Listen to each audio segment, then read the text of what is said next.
आपका प्यारा channel real story channel को सब्सक्राइब करो, साथ ही बेल आइकन को प्रेस करो। वाला हूँ मैं आज जो आपको किस्सा सुनाने जा रहा हूँ वो आज से 5 साल पहले मेरे साथ घटी। दोस्तों, आपने सुना होगा कि रात को पानी पास रखकर सोना चाहिए। यह मेरी कहानी पानी पर आधारित है। आज से 5 साल पहले मैं अपने मामा के यहाँ खुर्जा गया। वहाँ जाकर पता चला कि यहाँ तो 2 साल से अकाल पड़ा है और पानी लेने के लिए 5 किलोमीटर जाना पड़ता है। मामा मामी से मिलने के बाद मेरे मामा का लड़का और मैं पानी लेने के लिए चल पड़े। रास्ते में पैदल चलते हुए थक गए थे और एक जगह बैठ गए। तब उसने एक किस्सा सुनाया कि पिछले साल पानी की वजह से एक औरत का बच्चा रो रहा था और वो काफ़ी बीमार था, इसलिए वो पानी मांगने हमारे गांव में आई, लेकिन उसको किसी ने पानी नहीं दिया।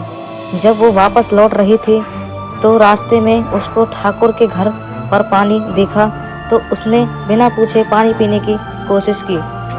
जब उसको ठाकुर ने देखा तो गुस्से से आग बबूला हो गया और कुदाली लेकर उस औरत की तरफ दौड़ा।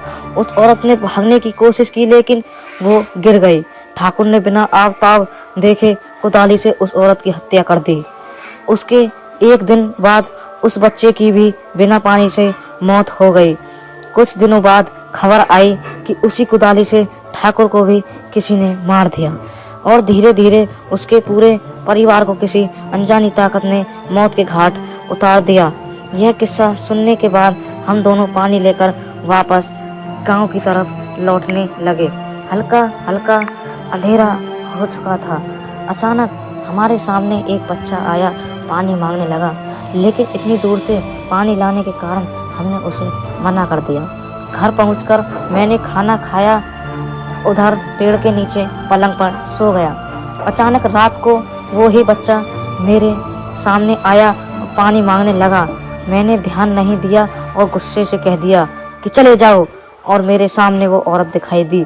अचानक मैं उठ गया और देखा वहाँ कोई नहीं था। मैंने सोचा कोई सपना आया होगा। फिर रात को 2 बजे के आसपास मैं पेशाब करने के लिए खुले मैदान की तरफ गया और मुझे शब्द सुनने दिए। मैंने सोचा मामी होगी। फिर मैं वापस पलंग की तरफ लौटा था कि अचानक फिर पानी शब्द सुनाई दिया। अब मैं गुस्से से आग बबूला हो गया और कहा, कौन है? सामने आओ, अभी पानी देता हूँ। इतना कहते ही मेरे पीछे किसी के होने का अनुभव हुआ, तो मैंने पीछे मुड़कर देखा तो एक औरत कुदाली लेकर खड़ी थी।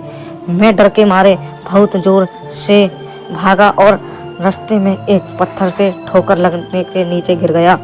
उसके बाद जो हुआ वो चमत्कार से कम नहीं था। उस रात हल्के बादल थे और अचानक कुछ पानी की बूंदें उस औरत पर पड़ी और वो औरत गायब हो गई। मैं अपनी जान बचाने के लिए प्रभु को धन्यवाद देने लगा। अगले दिन की सुबह जल्दी 5 बजे मैंने अपने घर मकराना जाने की ठान ली। मैं अपने मामा मामी को बिना बताए निकल पड़ा। स्टेशन पर पहुंचा और बैठे हुए मैंने देखा कि बच्चा रो रहा था। मैं घबरा गया, लेकिन वो औरत पास आई और मैं घबराया और वो औरत मेरे पास आई और पानी मांगने लगी। मेरे को पानी चाहिए था, लेकिन मैंने अपनी बोतल से उस औरत और बच्चे को पानी पिला दिया। उसके बाद रेल आ गई। मैं अपने घर पहुंच गया। उसके बाद से हमेशा पानी अपने पास रखकर सोता हूँ।